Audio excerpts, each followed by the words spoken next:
မင်္ဂလာပါညီမလေးနာမည်နဲ့တက်ရောက်ခဲ့တဲ့အတန်းလေးမိတ်ဆက်ပေးပါအောင်ရှင်မင်္ဂလာပါသမီးကတော့ Legacy International School ရဲ့ IGCSE Online Intake 2မှာတက်ရောက်ခဲ့ပြီးတော့ May 2025 series မှာဆောင်ရွက်ဝင်ရောက်ဖြည့်ဆို့ခဲ့တဲ့ဆောင်ရွက်ဒီနေ့ဖြစ်ပါတယ်2025 Major Exam မှာပေါ့နော်ရခဲ့တဲ့ achievement နဲ့ပတ်သက်ပြီးတော့ညီမလေးအနေနဲ့စိတ်ခံစားချက်လေးရောဘယ်လိုမျိုးလေးရှိလဲရှင်သမီးဒီ major စာမေးပွဲမှာပေါ့နော် 5A star နဲ့ 1A ရရှိခဲ့ပါတယ်ဒီ result နဲ့ပတ်သက်ပြီးတော့ပေါ့နော်အတိုင်းမသိဝမ်းသာခြင်းနဲ့ပျော်ရွှင်ရပါတယ်ဘာကြောင့်လဲဆိုတော့ exam ဖြေဆိုတဲ့အခါမှာဆိုလို့ရှိရင် exam pressure အောက်မှာဖြေဆိုရတဲ့အတွက်ကြောင့်မို့လို့ကိုမသိပဲနဲ့မှားလိုက်မိအမှားတွေလည်းရှိနေတယ်ပေါ့နော်ဒီအချက်တွေကြောင့်ကိုလိုချင်တဲ့ A star result တွေနဲ့လွဲချော်သွားမှလည်းစိုးရင်ခဲ့ရပါတယ်ဒါပေမဲ့အခုလိုမျိုး result ထွက်လာတဲ့အခါမှာ A star တွေအများကြီးလည်းတွေ့ရတဲ့အတွက်ကြောင့်မို့လို့အရင်ဝမ်းသာရပါတယ်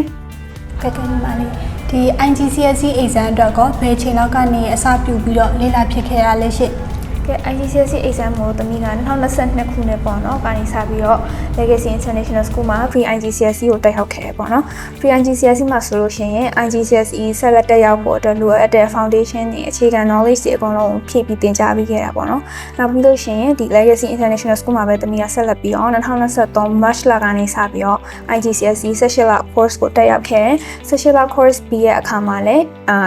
past paper ကိုအသေးစိတ် train ပြီး4လ intensive class ကိုဆက်လက်ပြီးတော့တက်ရောက်ခဲ့ပါတယ် IGCSE exam ဖြေဖို့အတွက်ကော revision တွေကိုဘယ်လိုမျိုးလုပ်ခဲ့လဲ schedule ကိုရောဘယ်လိုမျိုးလေးပြင်ဆင်ခဲ့လဲရှင် exam အတွက်ပေါ့နော်အဓိက revision ကကြာကိုယ့်ကို self study time ပေးရတာပေါ့နော်ဒီ chapter တစ်ခုပြီးသွားလို့ရှိရင် chapter like notes တွေပြန်ထုတ်တယ်နောက်ပြီးလို့ရှိရင် revise လုပ်တယ်အဲ့ဒီမှာမနားမလဲအကြောင်းအရာရှိလို့ရှိရင် teacher တွေပြန်မေးရနောက်ပြီးတော့အရေးကြီးဆုံးကကြာတော့ chapter တစ်ခုပြန်မှာ topic question လေးကိုပေါ့နော်ကိုယ့်ကိုပြန်ပြီးတော့ချိန်ကြာဆွဲပြီးပြန်လေ့ကျင့်ခဲ့ပါတယ်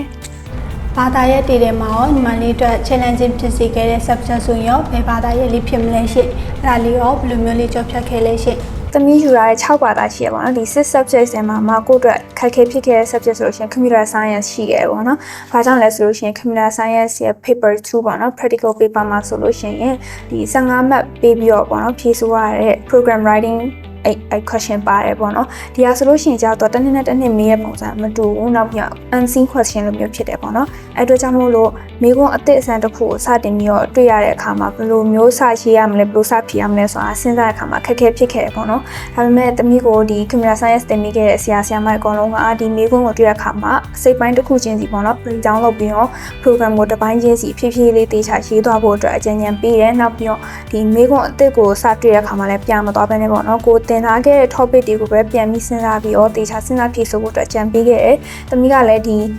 question တွေကိုပေါ့နော် first paper မှာအများကြီးလိုက်ရှာပြီးတော့အကုန်လုံးမိဘပြန်ပြီးတော့အချိန်ပေးပြီးတေချာပြန်လေ့ကျင့်ဖြစ်ခဲ့တယ်။ဒီအတွက်ကြောင့်လည်းတကယ် exam မှာဖြေဆိုတဲ့အခါမှာလည်းဒီမေးခွန်းနဲ့ပတ်သက်ပြီးတော့အခက်အခဲကြီးကြီးမားမားမရှိခဲ့ပါဘူး။ဟုတ်ကဲ့ညီမလေးဒီ school ရဲ့ tuition ရဲ့ personal life ရဲ့ပေါ့နော်အဲ့ဒါလေးရောဘယ်လိုမျိုးလေး balance ဖြစ်အောင်လေးနေခဲ့ရလဲရှင့်IGCSE ရဆိုလို့ရှိရင်ကြာတော့ဒါစာရီအရင်များတယ်ပေါ့နော်အဲ့အတွက်ကြောင့်မို့လို့စာရီပဲစတိုက်လုပ်တဲ့အခါမှာဆိုရင်အရင်ပင်ပန်းလာပြီးတော့ burn out ဖြစ်နိုင်တယ်ပေါ့နော်အဲ့အတွက်ကြောင့်မို့သမီးအနေနဲ့ကဒီကျောင်းချိန်ပေါ့ school hour မှာဆိုလို့ရှိရင်လည်း teacher တွေတင်တဲ့ဟာတေချာattention အပြည့်ပေးရပြီးတဲ့အခါကျတော့တေချာ line မှတ်ပြီးနားထောင်တယ်နောက်ပြီးတဲ့အခါကျတော့ self study လုပ်တဲ့အချိန်ပေါ့နော် self study လုပ်တဲ့အချိန်ကိုလည်းသမီးကအတန်းကညပိုင်းတက်ရတဲ့ night class online class ဖြစ်တော့ကြောင့်မို့လို့မနက်ပိုင်းနဲ့နေ့လယ်ပိုင်းမှာ study session တွေခွဲပြီးတော့ time table လုပ်တယ်လုပ်ပြီးတဲ့အခါကျတော့ဒီ study session တစ်ခုနဲ့တစ်ခုကြာမှလည်းကိုယ်ဝါနာပါတဲ့ဒီသုံးမွေးထိုးတာတော့နောက်ပြီးတော့ကြောင်လေးနဲ့ဆော့တာတော့ကိုယ့်ကိုအချိန်ပြန်ပြီးရပေါ့နော်အဲ့တော့ကြောင့်မို့လို့စာရီပဲစတိုက်လောက်ရတော့မဖြစ်ပဲနဲ့အုံနောက်ကိုအနားပေးပြီးလောက်ရတဲ့ကြောင့်မို့လို့စာလောက်ရတဲ့ဟာကအရင်ကြီးပြင်ပန်းခက်ခဲရလို့မခံစားခဲ့ရပါဘူးဟုတ်ကဲ့ညီမလေးဒီ IGCSE result ကိုအခုလိုမျိုးရအောင်အတွက်လို့စားဖြစ်စေခဲ့တဲ့အရာပေါ့နော် motive ဖြစ်စေတဲ့အရာရောဘယ်အရာလေးဖြစ်မလဲရှင့်ဒီ IGCSE ဆိုလို့ရှိရင်တမျိုးကဒီအချိန်လည်းအများကြီးရင်းနှီးရတယ်နောက်ပြီးစူးစမ်းအထောက်မှုတွေလည်းအများကြီး2နှစ်ကျော်ကြာတာပေါ့နော်ရင်းနှီးခဲ့ရတဲ့အတွက်ကြောင့်မလို့ဒီစူးစမ်းအထောက်မှုတွေဒီအချိန်နဲ့ထိုက်တန်တဲ့ရလဒ်ကိုရရှိအောင်လုပ်မယ်လို့စိတ်ထဲမှာတွေးရခဲ့ပေါ့နော်နောက်ပြီးတော့ဒီ IGCSE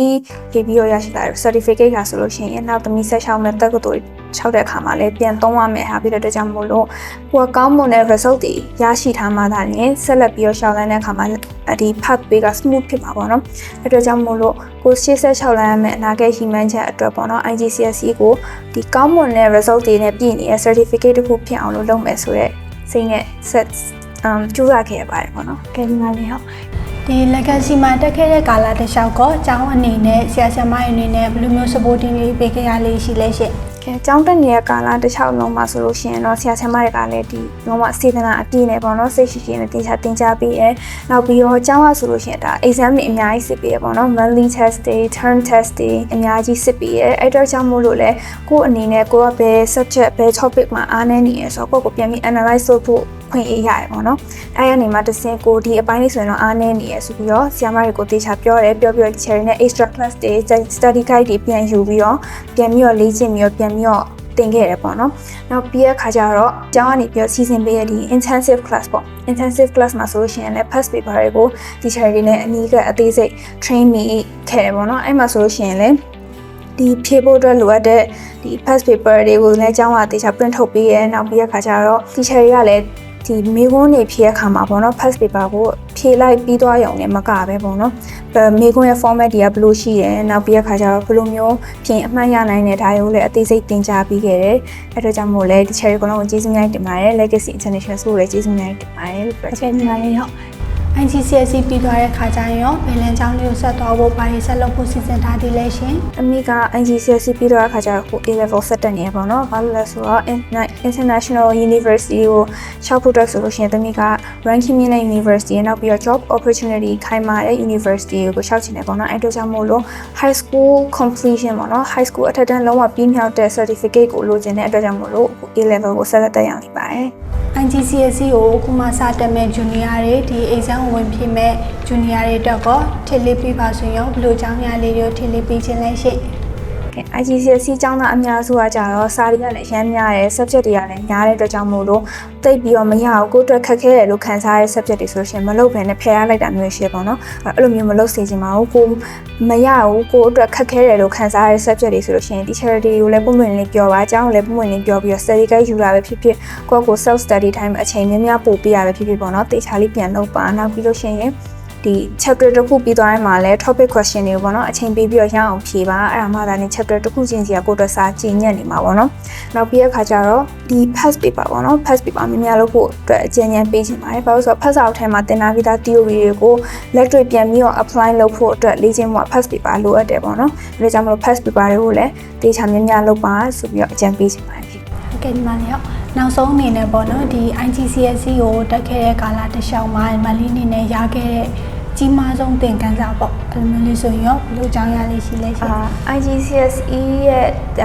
ဒီကာလအချိန်ကာလပေါ့နော်နှစ်နှစ်ကျော်ကြာရပေါ့နော်အဲ့တော့ကျောင်းသားအများစုကဒီအချိန်တွေအများကြီးပေးရတဲ့ပုံမှာငါပေးအချိန်တွေပေးခဲ့တဲ့လောက်ငါစူးစမ်းခဲ့တဲ့လောက်ထိုက်တန်တဲ့ result တွေရရှိပါမလားဆိုစိတ်ပူကြရပေါ့နော်နောက်ပြီးတော့ဒီဂျားထဲမှာလည်းတင်ရတဲ့စာတွေကလည်းအများကြီးပဲအဲ့တော့ကိုမရတာတွေခက်ခဲတာတွေလည်းအများကြီးတွေ့ရပေါ့နော်ဒီလိုမျိုးအခြေအနေမျိုးတွေလည်းကြုံတွေ့ရလဲလက်မလျှော့ပဲနဲ့ပေါ့နော်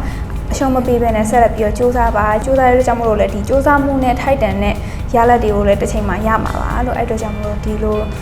အဖို့တန်တဲ့သင်ခန်းစာတွေအများကြီးရရှိခဲ့ပါတယ်ဟုတ်ကဲ့ပါညီမလေးဟုတ်အချိန်ပေးပြီးဖြေကြားပေးရတဲ့အတွက်ကျေးဇူးတင်ပါတယ်ရှင်အခုလိုမျိုးဖြေကြားခွင့်ရတဲ့အတွက်ကြောင့်မလို့လည်းကျေးဇူးများတင်ပါတယ်ဟုတ်ကဲ့ပါ